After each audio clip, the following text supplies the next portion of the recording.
एक तो अपन जान पहाड़ दोसर उमा दै के भार कोन सहता ई बूढ़वर बुढ़ारी में।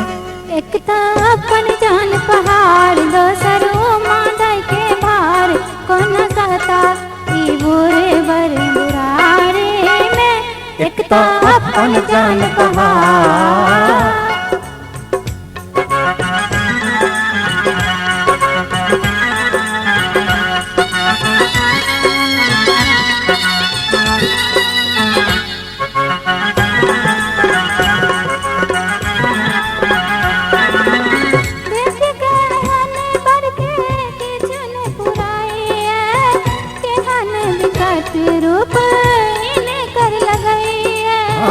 देखी कहन पर के किछु ने पुराइए केहन विकट रूप हिनकर लगइए है। हिनका खेतों में पठार नहीं छन अपन घर द्वार कोना रहता ई बूढ़वर बुढ़ारी में। एक तो अपन जान पहाड़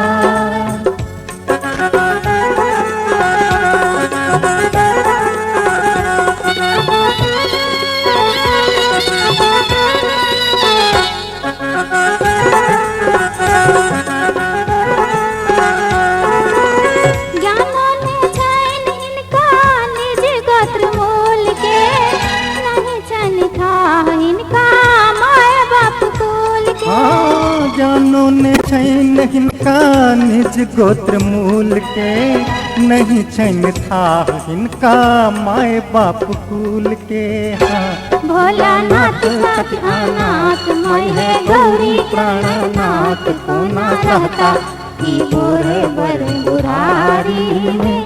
एक तो अपन जान पहाड़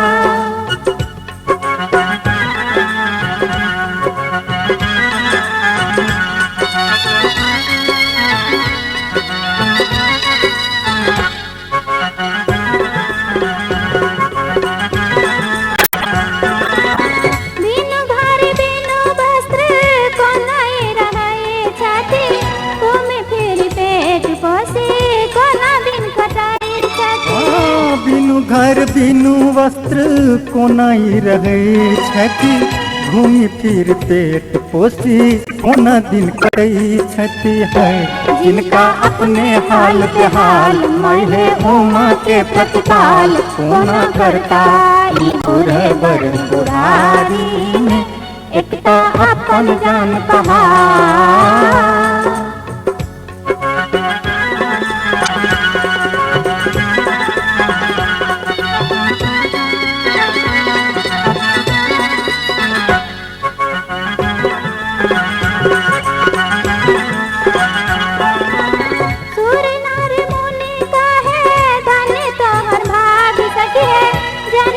सुफल देला शिव के निराती है। सुर नर मुनि कहे धन्य तोर भाग सके जन्म सुफल भेल शिव के निरखी है। भोलानाथ छठियाधार जग के जिनके माथा भार अहिना रहता ई बूढ़वर बुढ़ारी में। एक तो अपन जान पहाड़ दोसर उमा दै के भार कोना सहता ई बूढ़वर बुढ़ारी में। एक तो अपन जान पहाड़ दोसर उमा दै के भार कोना सहता ई बूढ़वर बुढ़ारी में। कोना सहता ई बूढ़वर बुढ़ारी में। कोना सहता ई बूढ़वर बुढ़ारी में। कोना सहता ई बूढ़वर बुढ़ारी में। एक तो अपन जान पहाड़